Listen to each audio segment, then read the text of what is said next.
Hi there, it's Sam from pootles.co.uk. Thank you for joining me today. Today I have a 2x2x2 square box for you that you can make in advance and it will fold flat. This was requested by Margot, who saw my previous fold flat box that had the two opening sides, and she asked me if I could do a 2x2x2 box, and so this is what I've come up with. So as you can see, it's a cube. And in metric, that's 5 by 5 by 5 centimetres. So, sorry, as I was saying, you can see it's a cube. It opens up both ends, exactly the same as my other fold flat boxes. And you can embellish it fully, and then you would store it like that. So it's the same principle, but it's the different measurements that she wanted. So I've done all of the adaptation. This one I've done in Melon Mambo and the Gingham Garden Designer Series paper, but as ever I'm going to do a different version. But I liked the bright of this, so I wanted to stick with bright, and this time I'm using a different colour.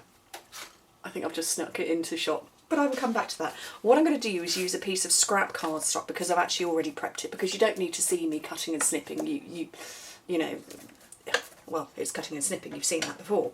So anyway, the piece of cardstock measures 8 1/4 by 7 inches. So it's 8 1/4 across the length, 7 inches, which in metric is 21 centimetres by 17 centimetres. Now, with the shorter side, the 7-inch side at the top, score it at 1/2 inch. So let me just get my hands out of the way. I'll try not to wobble. 1/2 inch, 2.5 inches, 4.5, and 6.5. And then turn it around. Oh, sorry, and in metric, I'm losing my way today. In metric, that's 1 centimetre, 6 centimetres, 11 centimetres, and 16 centimetres. So now with the 8 1/4 inch side at the top, so your 21 centimetre mark, slightly simpler, score it at 2, 4, 6, and 8. And then you've got a little 1/4 inch section there, and in metric that would be 5, 10, 15, 20, and you'd have a 1 centimetre gap. Right, move my scoring tool out of the way, and I'm going to just scribble with my pen the bits that you get rid of. So with this little flap here to the right, get rid of the one above, actually the two above and the two below.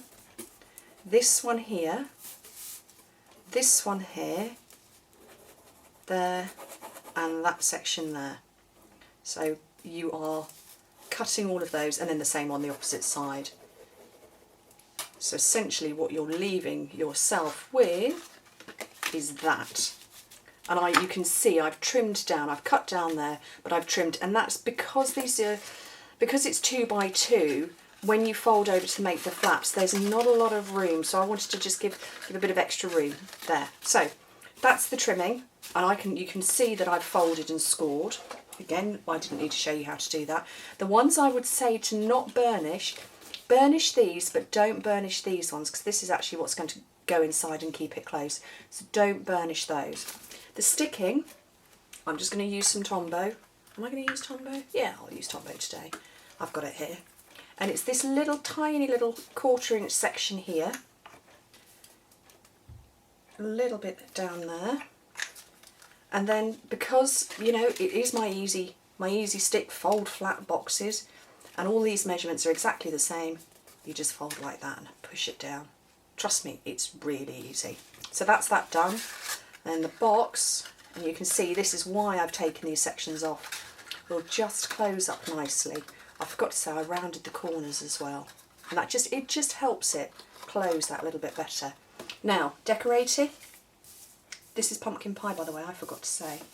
The decorating, I've used the Quattro Fancy specialty paper rather than you know, the matching DSP. I decided I wanted to use the specialty paper. It's one I don't use a huge amount, although actually it's on my little mini rubbish bin I keep on my desk for scraps.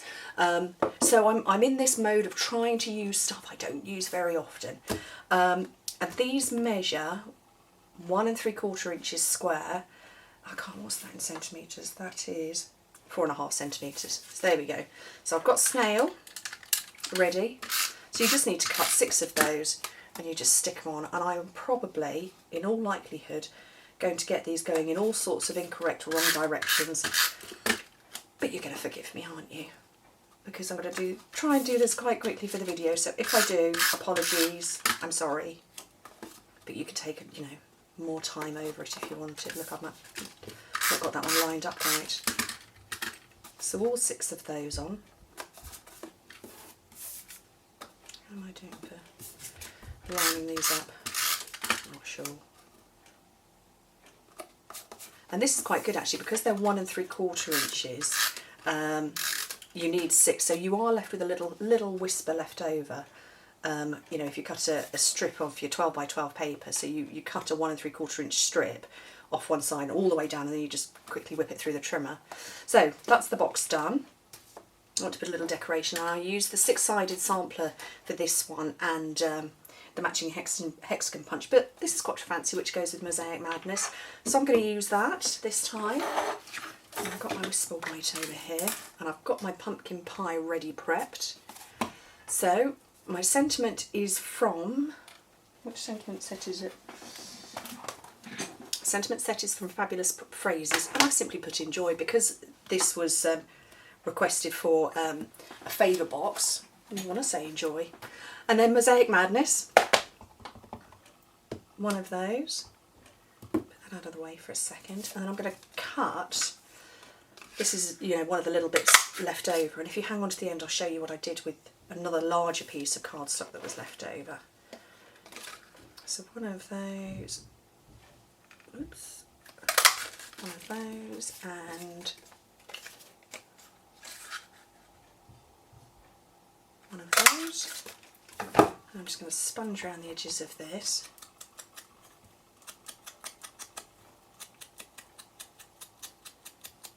And then you could use maybe a paper piercer or something like that. I'm going to use my crocodile and just punch a hole through the top of all 3 of these sections here.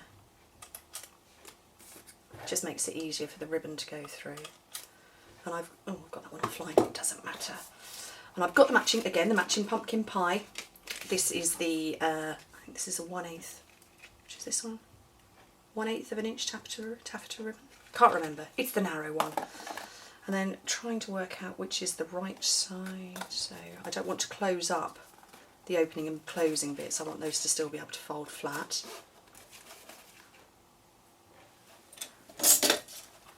Length of ribbon, tie it on.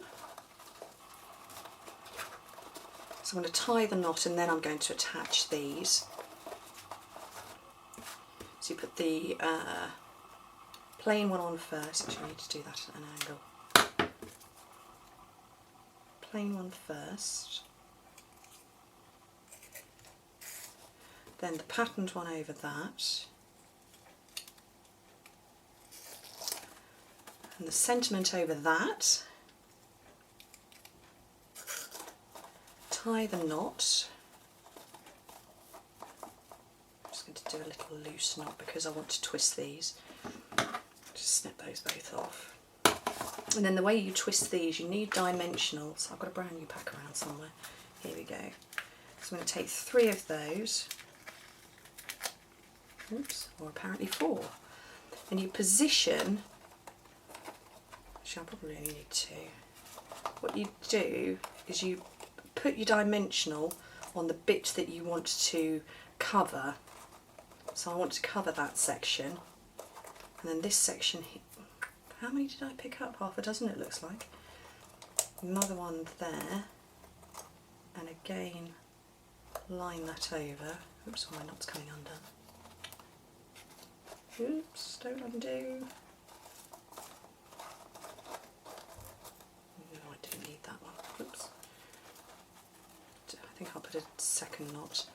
And there you go, so that now means that I can still open the sides and I can still fold it flat without any issue. Let me put that back together. And the bit of cardstock that you're left with is about, I think it's something like 4.5 inches or something like that, but I simply cut it down into a 3x6 and made a little matching mini card. You could write on it with black pen. So I've done exactly the same pattern there as I've put there, and this time I put a little candy dot down at the bottom. But it's a very easy 2x2x2 box, or 5cm squares, and easy enough to fold flat, and you could fit loads in there. I know for a fact you could fit half a bag of Skittles because I tested. Anyway, thank you very much for watching. If you want to know how to get hold of anything, you know what to do. Get in touch with me, and I hope to speak to you very soon. Bye.